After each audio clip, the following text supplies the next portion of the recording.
Hello दोस्तों, मेरे channel पर आपका स्वागत है। आज मेरी कहानी है सुनीता ने विनीता को क्यों दी टूटे कप में चाय। विन्नी दिव्या का विवाह पास आ गया है। पहले सोच रही थी सब काम समय से निपट जाएंगे, पर ऐसा नहीं हो पा रहा था। थोड़ा जल्दी आ सको तो अच्छा है, बहुत काम है। समझ नहीं पा रही हूँ कहाँ से अब प्रारंभ करूँ। कुछ शॉपिंग कर ली है और कुछ बाकी है। दीदी आप चिंता न करें, मैं अवश्य पहुंच जाऊंगी। आखिर मेरी बेटी का भी तो विवाह है, विनीता ने उत्तर दिया। विनीता अपनी बड़ी बहन सुनीता की बात मानकर विवाह से लगभग 15 दिन पहले ही चली आई थी। उसी की 7 वर्षीय बेटी पूर्वा भी उसके साथ आ गई थी। विशाल विक्रांत की पढ़ाई के कारण बाद में आने वाले थे। विनीता को आया देखकर सुनीता ने चैन की सांस ली। चाय का प्याला उसके हाथ में देते हुए बोली, पहले चाय पी ले, बाकी बातें बाद में करेंगे। विनीता ने चाय का प्याला उठाया। टूटा हैंडल देखकर वह आश्चर्य से भर उठी। ऐसे कप में किसी को चाय देना तो दूर, वह उसे उठाकर फेंक दिया करती थी। पर इतनी शान शौकत से रहने वाली दीदी के घर भला ऐसी क्या कमी है जो उन्होंने ऐसे कप में चाय दी। मन किया वह चाय न पिए, पर रिश्ते की मर्यादा को ध्यान में रखते हुए खून का घूंट पीकर चाय सिप करने लगी। पर उसकी पुत्री पूर्वा से नहीं रहा गया। वह बोली, मौसी इस कप का हैंडल टूटा हुआ है, क्या मैंने ध्यान ही नहीं दिया? सारे कप गंदे पड़े हैं। मुनिया भी पता नहीं कहाँ चली गई। चाय की पत्ती लाने भेजा था, 1 घंटे से ज़्यादा हो गया, अभी तक नहीं आई। नौकरानियों से कप ही नहीं बचते। अभी कुछ दिन पहले ही तो खरीद कर लाई थी, दूसरा निकालूंगी तो उसका यह हाल होगा। वैसे भी विवाह से 3 दिन पहले होटल में शिफ्ट होना ही है। अभी तो हम लोग ही हैं, इन्हीं से काम चला लेते हैं, सुनीता ने सफाई देते हुए कहा। विनीता ने कुछ नहीं कहा। पूर्वा खेलने में लग गई। विनीता भी सुनीता के साथ विवाह के कार्यों में समीक्षा करने व उन्हें पूर्ण करने में जुट गई। कुछ दिन बाद नंदिता भी आ गई। उसे देखते ही सुनीता और विनीता की खुशी की सीमा न रही। दोनों एक साथ बोल उठी, अरे अचानक तुम कैसे? कोई सूचना भी नहीं दी। मैं सरप्राइज देना चाहती थी। मुझे पता चला कि तुम दोनों अभी एक साथ हो तो मुझसे रहा नहीं गया। मैंने संजय से कहा कि विक्की की परीक्षा की सारी तैयारी करा दी है, आप बाद में आ जाना, मैं जा रही हूँ। कम से कम हम तीनों बहनें दिव्या के विवाह के बहाने ही कुछ दिनों साथ साथ रह लेंगी। बहुत अच्छा किया, हम दोनों तुम्हें ही याद कर रहे थे। मुनिया 3 कप चाय बना देना और हाँ, नए कप में लाना, सुनीता ने नौकरानी को आवाज़ लगाते हुए कहा। फिर नंदिता की ओर मुखातिब होकर बोली, अगर पहले सूचना दी होती तो गाड़ी भिजवा देती। सुनीता दीदी की बात सुनकर विनीता के मन में कुछ दरक गया। नन्ही पूर्वा के कान भी खड़े हो गए। नंदिता के आते ही दूसरे कप निकालने के आदेश के साथ गाड़ी भिजवाने की बात ने उसको शांत दिल से हलचल पैदा कर दी। जब वह आई थी तब तो दीदी को पता था, फिर भी उन्होंने किसी को नहीं भेजा। वह स्वयं ही ऑटो करके घर पहुंची थी।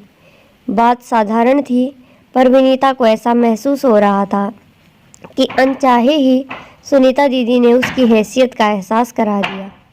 वह पिछले 8 दिनों से उसी टूटे कप में चाय पीती रही, पर नंदिता के आते ही दूसरे कप निकालने के आदेश के साथ गाड़ी भिजवाने की बात को वह पचा नहीं पा रही थी। मन कर रहा था कि वह वहाँ से उठकर चली जाए, पर न जाने किस मजबूरी के कारण उसके शरीर ने उसके मन की बात मानने से इनकार कर दिया। विनीता तीनों बहनों में छोटी है। सुनीता और नंदिता के विवाह संपन्न परिवारों में हुए थे, पर पिताजी की मृत्यु के बाद घर की स्थिति दयनीय हो गई थी।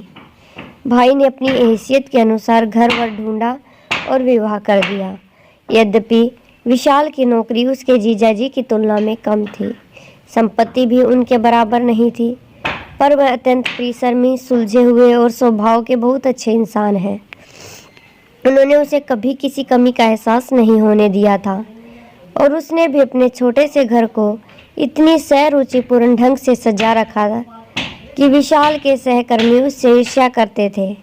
स्वयं काम करने के कारण उसके घर में कहीं भी गंदगी का नामो निशान नहीं रहता था और न ही टूटे फूटे बर्तनों का जमावड़ा। यह बात अलग है कि ऐसे ही पारिवारिक आयोजन उसे चाहे अनचाहे उसकी हैसियत का एहसास करा जाते हैं, पर अपनी सगी बहन को अपने साथ ऐसा व्यवहार करते देखकर वह स्तंभ रह गई। पर अब नया सेट खराब नहीं होगा। हमेशा की तरह इस बार भी सुनीता और नंदिता गप मारने लग जाती हैं और विनीता काम में लगी रहती है। अगर वह समय निकालकर उनके पास बैठती तो थोड़ी ही देर बाद कोई काम आने पर उसे ही उठना पड़ता था। पहले वह इन सब बातों पर इतना ध्यान नहीं दिया करती थी, पर इस बार उसे काम में लगा देखकर एक दिन उसकी पुत्री पूर्वा ने कहा, मम्मा, दोनों मासियाँ बातें करती रहती हैं और आप काम में लगी रहती हो, मुझे अच्छा नहीं लगता। बेटा, वे दोनों बड़ी हैं, मुझे उनका काम करने में खुशी मिलती है। पूर्वा की बात सुनकर वह चौकी पर संतुलित उत्तर दिया। उसने उत्तर तो दे दिया, पर पूर्वा की बातें चाहे अनचाहे उसके दिमाग में गूंजने लगी। पहले भी इस तरह की बातें उसके मन में उठा करती थी, पर वह यह सोचकर अपनी आवाज़ दबा दिया करती थी कि आखिर वे उसकी बड़ी बहनें हैं। अगर वे उससे कोई काम करने के लिए कहती हैं तो इसमें बुराई क्या है। पर इस बार बात कुछ और ही थी जो उसे बार बार चुभ रही थी। न चाहते हुए भी दीदी का नंदिता के आते ही नए कप में चाय लाने, गाड़ी भेजने का आग्रह उसके दिल और दिमाग में हथौड़े मारने लगता है।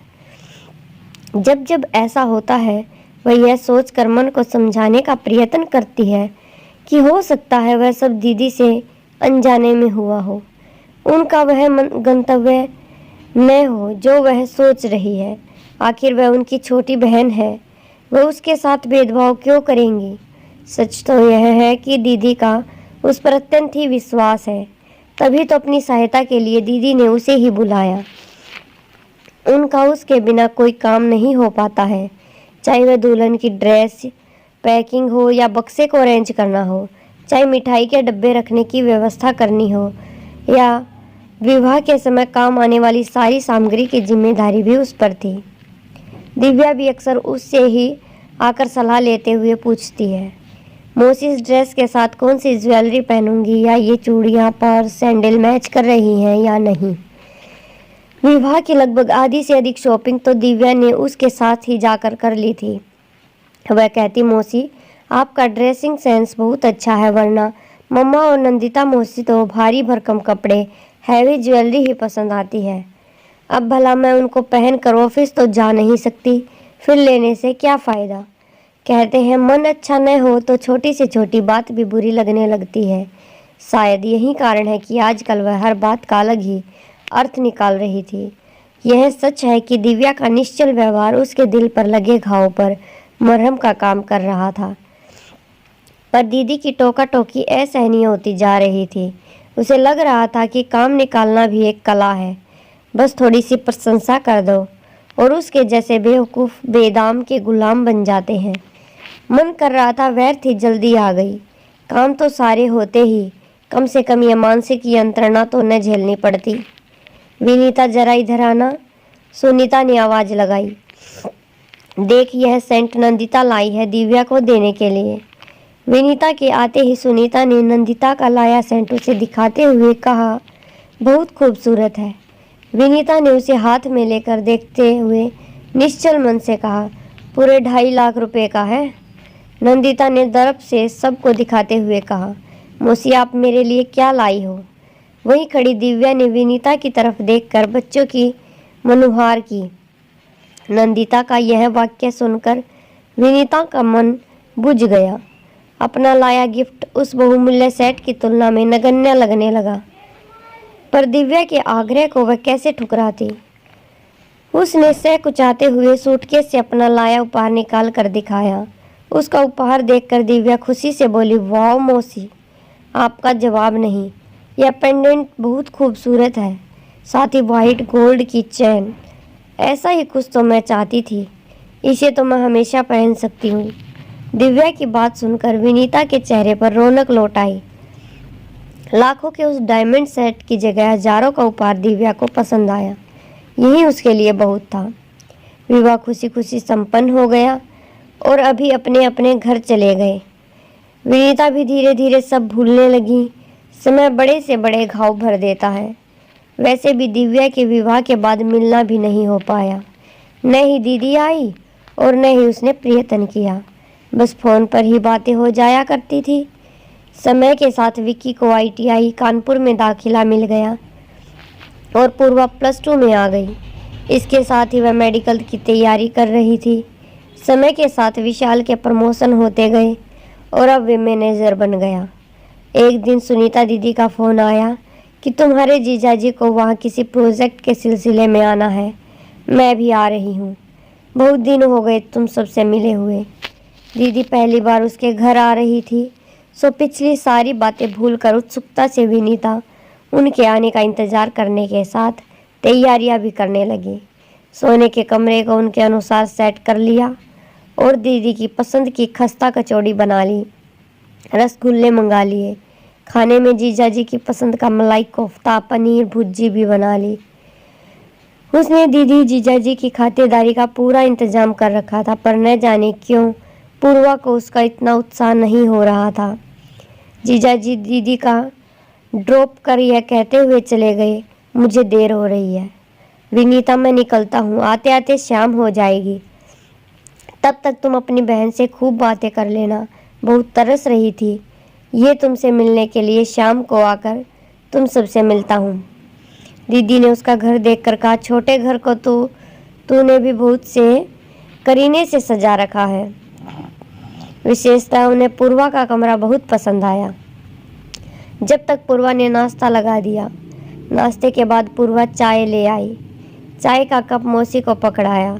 सुनीता उस कप को देखकर चौंकी। विनीता कुछ कहने के लिए मुंह खोलती उससे पहले ही पूर्वा ने कहा, मौसी, इस कप को देखकर आपको आश्चर्य हो रहा होगा, पर दिव्या दीदी के विवाह में आपने मम्मा को ऐसे ही कप में चाय दी थी। हफ्ते भर तक तो वैसे ही कपों में चाय पीती रही, जबकि नंदिता मौसी के आते ही आपने नया टी सेट निकलवा दिया था। तब से मेरे मन में यह बात रह रहकर टिस देती रहती थी।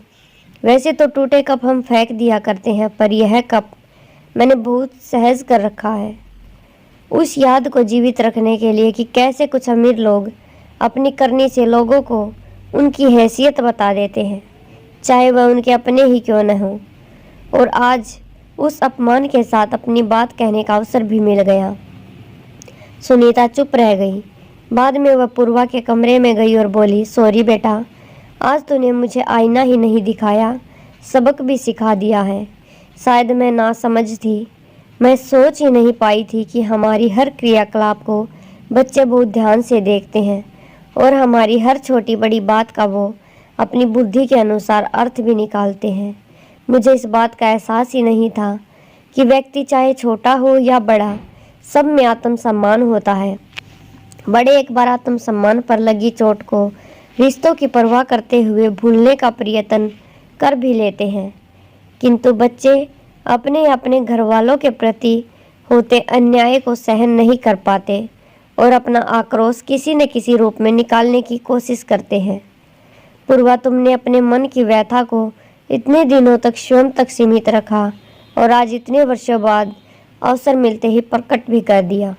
मुझे खुशी तो इस बात की है कि तुमने अपनी बात इतने सहज और सरल ढंग से कह दी।